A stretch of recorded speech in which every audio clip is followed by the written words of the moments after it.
Welcome to another episode of the Apex Perspective podcast. Today, I get the absolute pleasure to sit down with Karan Kapoor, who is currently a serial entrepreneur. He started off his career working in banking. He also went into wealth management and subsequently became a serial entrepreneur. But I want to hear more from Karan's perspective. Karan, can you tell me a little bit more about your background and how led you to becoming an entrepreneur? I'll keep it pretty short because it's a longish story over 20 years, but I'll keep it short. My first job was a banking job with ABN AMRO Bank immediately after my MBA. I was here in Pune locally where I was doing that job.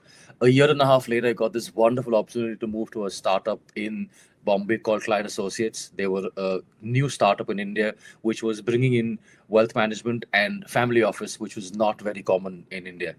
Worked with them for a couple of years, then got connected to a company called Altamount Capital, where I was one of the founding members of that company. And they were India's first multifamily office ever. Learned a tremendous amount with those founders. And I think that's kind of got me into the entrepreneurial aspect partly. One of the biggest reasons I became an entrepreneur is because my mom's an entrepreneur for the last 45 years, done multiple businesses. So that also sort of led to me becoming an entrepreneur. And then in 2012, she requested that I help her with the business. So, which is why I think on my LinkedIn, the KK Enterprises or Kita Kapoor Koto Jewelry, that's all with her. And jewelry business, we're into infrastructure. And one of our infrastructure companies also got listed on the Bombay Stock Exchange, the National Stock Exchange in 20. So yeah, I think being an entrepreneur was always something there as part of my subconscious. Quite a few years of the startup work, and then a very smooth Yeah, move into the entrepreneurial world. And it's been now what 15 plus years I've been doing that and excellent. running multiple. Yeah, so it's been great. Very interesting. And what I was really curious about how you went from banking specifically in the finance industry to wanting to go further into real estate specifically. And from what I understand, real estate's been in the family. Real estate has been sort of in the family. Okay. Mom's done construction, she's done landscaping, she's done interior design, she's done all that architecture. It's kind of been in the family. But just like her, she's a self taught entrepreneur herself. She studied only child psychology, but did everything else on her own. My background for my MBA was more on the management and the business side, but all our Understood. business a little more technical and design and creative. So yeah, we're self-taught entrepreneurs. Even my finance journey was all self-taught. I had no idea about finance before I joined my startups, the two Really? startups. I had no idea about wealth management finance. And How did you attain those skills? That's a very interesting conversation. How did you attain these skills? I give a lot of credit to my co-founders over there. The first company, there was a gentleman called Arjun Gupta. He was brilliant at Microsoft Excel. I think I mastered that because of him. And the second company, there was a couple of people who were very good at the whole wealth management space and family office space.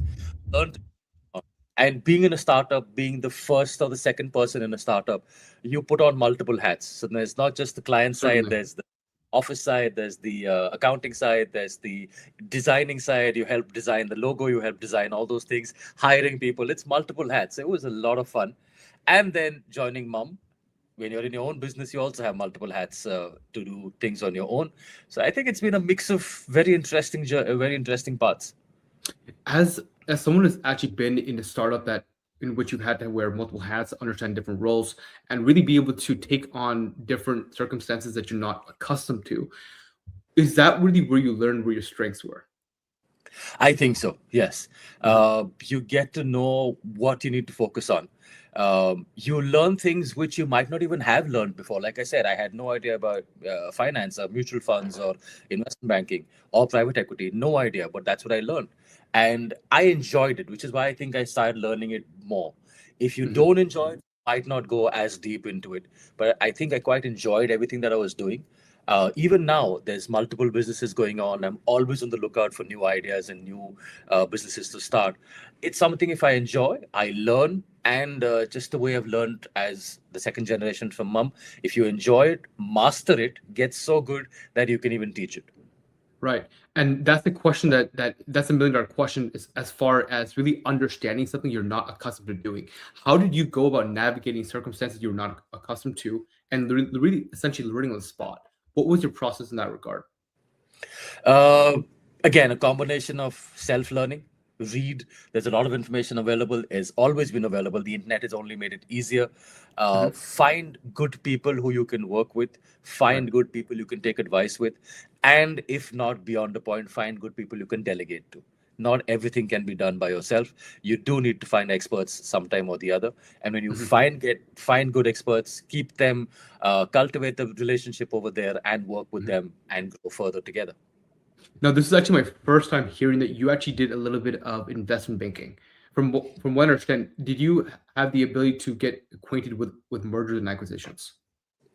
Partially, not too much in detail, but yes, in the couple of startups and even in my startup journey, mergers and acquisitions has been a part of my Very career. interesting. So has been fundraising and private equity. It And would be great. yeah, sorry. Please finish. The listed company that we have, we are in the process of thinking of acquiring a couple of companies. So that's going to be another new learning for me when that starts. Very interesting. And I actually would love to get your perspective on the acquisition process. Now, I've gotten acquainted with a couple of case studies when it comes to acquisitions and mergers and acquisitions specifically. And one comes to mind that is specifically eBay acquiring Skype in 2005. Now, the intention with that is that eBay wanted the marketplace where there's buyers and sellers to be able to Mm, communicate more effectively. And the idea behind acquiring Skype was so that the buyers could become acquainted with the sellers. mm, However, later on, I think this is partially due to the fact that it's human behavior. This was unsuccessful because strangers did not want to communicate online via Skype, and mm. that became an unsuccessful acquisition. So what I was very curious about was really what is the due diligence process, or what should be the due diligence process when acquiring a company, because certain circumstances like this, which are human behavior, are very unpredictable. Very true. I think there's a whole long list that one can go into where you go when you have to check a company that you want to acquire. But definitely, is it the right fit for your company makes a lot of sense. Is it the right fit for the future of your company? That also makes a lot of sense. We have many examples. eBay is one of them. Byju's has a couple of examples where they were acquired companies and those failed. We have successful examples where Facebook and the WhatsApp merger. So there's good examples there also. As long as there's a good fit in both ways going forward, it does Mhm. make a lot of. We also have the flip side where companies have been acquired purposely so the competition goes away. That's another way of looking at acquisition. Right, If you right. company where you have to go into a cutthroat sort of a process, you can do that also, but do it correctly. I feel don't do it in a way which harms people. Do it correctly, do it the way which makes sense for you and makes Mhm. sense for of the people that you're acquiring it for. Absolutely. And for you on your from your perspective, when it comes to acquiring another company, because that's something you're in the process of potentially doing now, as we discussed before, human behavior is really an unpredictable thing. However, there are Mm, other variables that are predictable mm, and that are mm. ones that you can actually uh, factor into the decision making. And for you, what are those factors that are very important to understand before going forward with the company? So what we're looking at specifically right now is we're wanting to acquire a couple of companies where it'll expand our portfolio. So the infrastructure company, one of the main things is highway resurfacing or highway maintenance. Mhm. We, in the future, might look at acquiring a company which is into manufacturing of highways. So that's a good way of increasing our portfolio. Or we might look at something on the real estate side or the construction side. Again, that's something which will add to our portfolio. So that's what we're looking at specifically from a very open perspective that we want to grow the company from where we are. It's not something that we just starting that we already know about. It's a completely new thing, but adds to our portfolio. So that's what's important for me. On the jewelry side, for example, Mhm. if I want to acquire a company which is into proper manufacturing, that'll help me. Even though I have a manufacturing setup, it'll help me. If I want to go into lab grown diamonds in the future, if ever, which is something that I don't do as of now, that Mhm. could be an acquisition or a vertical move that will help me grow my business. So I like to acquire companies or would like to acquire a company which just increases my portfolio from where I am Mhm. already. Excellent. So tell me more about how you navigated getting into KK Enterprises, because I know that was a little bit later into the career.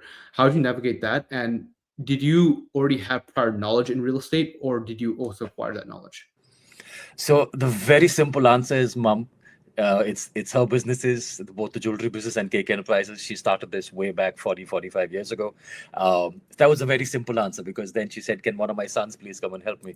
But then, as the way she did, she became my teacher. So when I joined her, a lot of the knowledge that I have of the businesses with her are primarily from her, going for meetings with her, conversations with her, sitting down for just regular stuff, that this is what's happening in the business, understanding what's happening, but also figuring out who's good at what. She's Hmm. better technically, I'm better on the business and the management side. So rather than both of us doing everything, let her figure out the technical side, let her continue working on the technical side, and I look at the management or the client side as much as possible. But yeah, it's good. You need to know the business. I can't be sitting with a client and saying something incorrect. Whereas if that happens, I always say, you know what, mom might know better or somebody else might know better. So let's bring that Hmm. person. So it was a very smooth way of moving in. Yes, coming from Yes. the corporate startup world to an entrepreneurial world took a little while. We did have a little bit of a friction every now and then. We still do. It's good to have friction, even though we're mother and son. At the end, we're working together. But it was a nice, smooth transition. And she's, as always, my best teacher that I've ever had, and Yes. many other people. And it's great. We have a lot of plans for the future. Well, you have the absolute special privilege of being able to learn from someone like a parent. I think that's an amazing experience. As far as real estate asset class, it appears from what you discussed beforehand, it's multifamily. Is it The specific multifamily you focus on in construction? So the construction is no longer part of the portfolio. We stopped that a while back. The construction, Okay. the interiors, the architecture stuff has been stopped. The infrastructure companies where we're focusing on more right now, where we have the highway maintenance and other subcontracts with the government, and the jewelry businesses that's been going on for the longest time. That also has been around for about 25 years. So that's the Interesting. focus. We have clients all over the world. We just added two more new countries where we have our jewelry going. So that's going on well.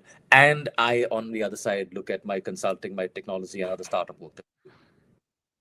Excellent. So you do consulting on the side as well. Yes, yes, Wow. Okay. And yeah. as far as just the real estate conversation, specifically infrastructure wise, what would you say? Is it specifically in India where this is being done? Yeah, we have contracts practically pan India with the company. It's called Marco Lens. So we are subcontractors to the government, and there's almost every state in the country that we have work going on. This company's been Excellent. around for over 19 years. What does it take to have make these transactions happen in terms of really being able to get involved with? I believe there's that company you specifically noted, but also I think I may have heard that you also work with the government as well. Is that Yeah, true? we're subcontractors, not directly with the government, subcontractors. So it makes it slightly easier. But again, the right people, the right team is what this company has. There are three people, wonderful people who run this company, and they have the connections. They navigate the entire complexities of working as some contractors with the government, all Hmm. that. All of us know that in India, it is a tough space sometimes to work with. It's a brilliant country to work, but there are some nuances which are tough, like in any other Right. country. And you need the right And people to do that. and real estate itself, even in America, to get permanent approval to get certain construction projects done, to get any degree of projects done, there's always nuances with what is required by the city or by the government. So you're more involved in the business management side of things. From that perspective, what does it take to make these things happen in terms of getting these contracts and these developments made? So I would say that my part is our part as the family is more on the strategy side. Mhm. We don't get involved directly with the company because again, like I said, there's three wonderful people running that company. But from a getting the contracts perspective, I think the right network, the right people that you have to work with, and ensuring that the work that we're doing is getting done well. We're one of the few companies that is in this space in India, and we have this promise that what we say that we're going to deliver, we are going to deliver with the right quality, with the right time. And which is why we're constantly getting contracts over and over again. And the process of then going forward and the strategic decision of when the IPO happened, when we got listed, because that made it easier in ways on the funding side. And on the banking side, and also kind of put us on a map that we're also now a listed company that we can be trusted further. So I think all these things helped. And it's a long process, a lot of conversation that go in. We actually got listed during COVID, so that was also a big challenge that happened. But yes, it's fun. You learn a lot, kind of things. And the commonality, what you're saying, is having the right people in place at the right time. How do you approach hiring? Uh, it's I think it's kind of a gamble sometimes. Yes, the resume will say a certain amount of things. The person will be in their own behavior when you're interviewing them. But I think at the end, it's a gamble. You might have the best resume. Right. I've seen this at the startups also. You have the best of resumes, but they don't turn out to be the best. I've had the same with my co-founders. You meet amazing people. You think they're amazing people, but they might not turn out to be the best. It's a gamble at the end of it. Yeah. Sometimes it doesn't. When it works, I think it's just brilliant. Yes, absolutely. And as far as the jewelry aspect in terms of that particular company, when was that started? Was that before you joined, or was that subsequent? Mom started that about 25 years ago, so it was way before I joined. Very simply put, she didn't want to buy stuff which is regularly bought at the shops. She wanted to wear her own creative stuff because she was already an architect and designer. She did the same. She partnered with somebody who taught her the entire nuances about jewelry and diamonds and grading and all that. And then slowly, she took over, and we now have three manufacturing centers in Bombay. 3. So what's interesting is that it looks like it's been scaled. It's been expanded. So if you had the knowledge, because you come from the business management side, what does it take to scale something like that? What we've done is purely word of mouth. We're not online. We don't have a website. We have a very minimal Instagram page which is I think something which is required these days. But it's all word of mouth. And what I learned from her is you might not make the hugest amount of profit, but at the end, jewelry is a very it's a very personal, very feeling sort of a buy. It's something that you want to feel good about.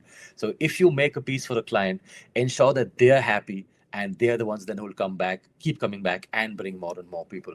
So I think what Mom says, that the smile we see on our clients' faces when we're making jewelry for them, when they see the piece of jewelry that we've made, is brilliant. You can save them a lot of money, but that smile that comes from the inside, oh wow, I like what I'm wearing, and when they love showing it off to their clients, it gives us a lot of good feeling that we've done something good.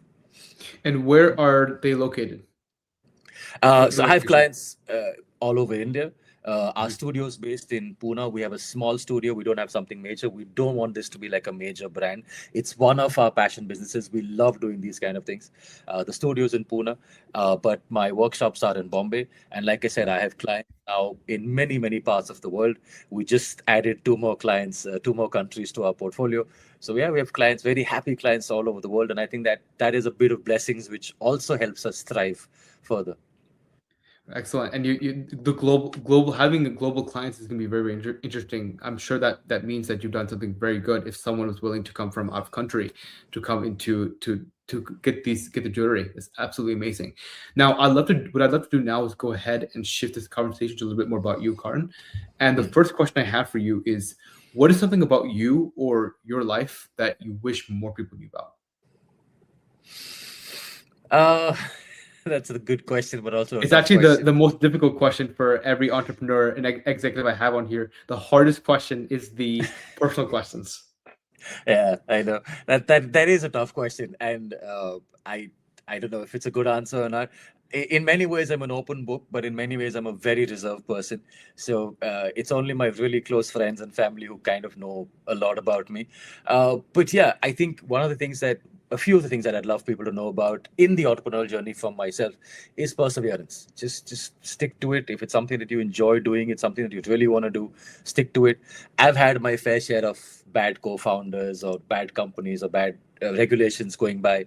Don't lose hope. There's always going to be something good. There's always a learning from everything that goes on in your life. And I think life is blessed. Life is good. Just make sure it's just stays that way as much, because a lot of it's in our hands. Like the way about your weight loss journey, it's all about us. It's all about us doing things for ourselves, as long as the people that we're doing it for are also happy. So I think that's very small. But yeah, like I said, tough question. You've given me food for thought. I'm going to think about this, and then maybe we'll talk after as well if we need to. And you said learning curve, having the ability to learn. And this is actually leads me to a very important question for you. Is there any difficulty that you had in your life, which at first you thought was a negative aspect of your life, that after once it was dealt with, you found was a really good opportunity? I think the mental block that I had about finance and numbers was something which was me at one point, because that was not something I could do well in college or in my master's. But the couple of startups that I was in initially, That completely changed the outlook. And now it's come to a point where I enjoy working with numbers and I can sit with numbers very easily. Uh, Mastering Excel, making wonderful PowerPoints. I learned a lot with those four co-founders. So I really, really thank them for that. So yes, there is always going to be something that we might not like doing or might not enjoy doing. If you're an entrepreneur and there's something that does come up, spend Mhm. time, try and figure out, create a way to make it work for you.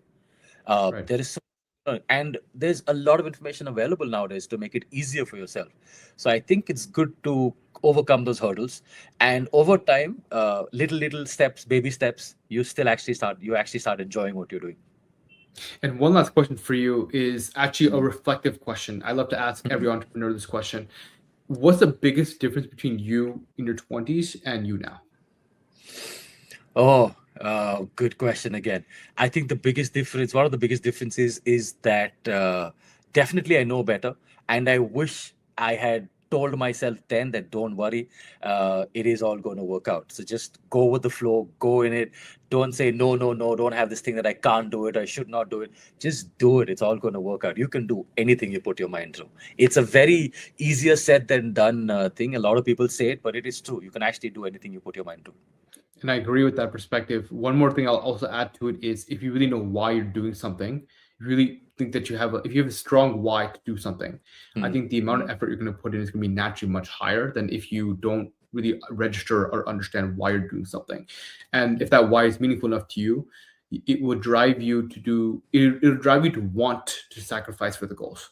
That's really the difference between knowing why you want to do something and not knowing why you want to do something. So that was a very good point there about really being able to understand that it will all work out essentially, and that I think it's having that the why that will also help you drive you further that you in a way you need to. So what I'll do And now is go may I ahead, add please, just one line? If please. you the why, but if the want is also like you said, like you've identified, very often it doesn't feel like an effort. It just feels like something that is something. Yeah, The effort and the sacrifice is not something that comes in. It's something that you want to do, want to and do exactly. it just it's like a free flow of energy that comes out from yourself. Absolutely. It's like every action step towards that goal is something you want to do, and it's a privilege to do. That's really how you know you're doing something that means a lot to you, Mm. essentially. So that was a really good point you made there. And what I'll do now is go ahead and share a very concise perspective regarding fitness and health, and we'll go ahead and conclude the podcast with your plans for this year, whether that's be professionally or personally. So the perspective I really want to share, and Karan, as you know, a lot of my viewers are entrepreneurs and executives. So the advice is going to be more about how you can make this more time efficient. And I'll start with a misleading perspective that there's really out there in fitness and health, which is that a lot of what takes for physical transformation is a lot of time and effort, and that you may have to go to a gym 4 or 5 times a week. And the issue with this perspective is that not all entrepreneurs or executives have that Mm. capacity, because you have to drive to the gym, drive back, Mm. shower. It's a lot of commute required in regard to that, and a lot of time investment. But that's not really what actually drives a physical transformation. If you look at the National Institute of Health, the primary driver is a negative energy balance, which in very simple terms is you get the right amount of movement and you get the right calorie intake. But out of these two, what takes our time is the movement.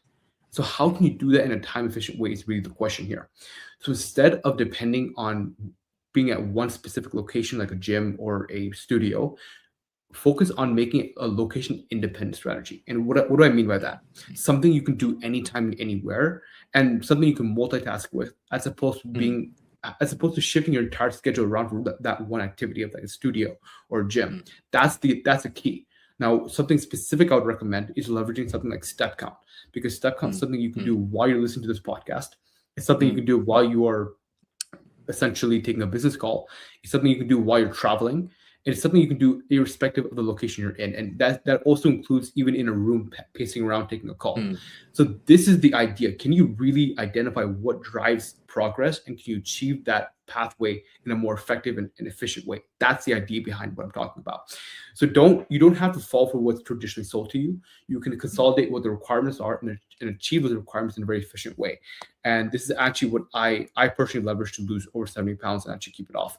So Wow. hopefully Mm. that Mm. gives a perspective that you can be a lot more efficient if you understand the requirements and are able to come up with better pathways. So hopefully that was valuable to the viewers today. And what I'll do now is go ahead and shift this conversation to more about Karan's plans for this year. Thanks. I'm going to connect the second part to what you just said. Uh, that's another one of my plans for this year. Last few years, again, let myself go in many ways. So exactly what you said. Step count, very important. Doing the basic things, very, very important. And just consistent. Just making sure you have that movement every single day. And it's already working. It's already making a difference. So I hope I can also in the future say I have a transformation journey like Aryan. And this is Yeah. how much I've lost. So that's on the health side, a lot of focus on that. The year started really well. Last year, for a lot of us, I'm sure it was a bad year in many ways. Spiritually, it was a bad year. Business was a bad year. There's a lot of bad stuff going on in the world, which we all hope would end. But yeah, this year started very well. So God bless with that. Some very interesting business plans. The expansion, like, has already happened with the jewelry. We have a couple more countries that we're sending stuff to. We are also focusing on more ideas for that. In the startup journey, there's some very interesting companies that I'm looking at right now, consulting and or helping raising funds with. And I'm sure there's going to be some more interesting stuff that's going to come because I'm being a little more active on that space again. The infra company, we have the process going on where we might do a merger in some way or the other, or might do some other change over there. That's a company which is constantly growing. There's always going to be contracts going. So that's a good thing again. So yeah, lots of interesting plans for not just the year, but years ahead. And in many ways, there's fun plans, there's work plans, there's travel plans. There's so much that one can do. I think it's like a restart in many ways. So looking forward to everything that the future holds. Yeah. And where can people learn more about you, Karan, and more about what you're doing in the future? Simple, like you did, just reach out on LinkedIn. I love connecting with people. I love meeting people. That's one of the easiest ways to reach out to me. Like I said, I'm a very private person.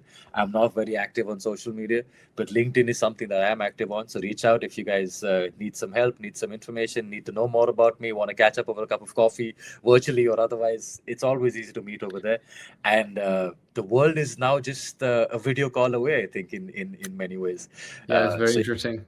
yeah, And happy that's to. exactly what I did do. I reached out to Karan via LinkedIn. I think that was I can attest to that process. But it was a pleasure to have you on and really understand your perspectives in business and of course your journey itself. And I can't wait to see where you go. So I'll be keeping up with you on LinkedIn as well. This was Aryan Mohindra. Thank you. And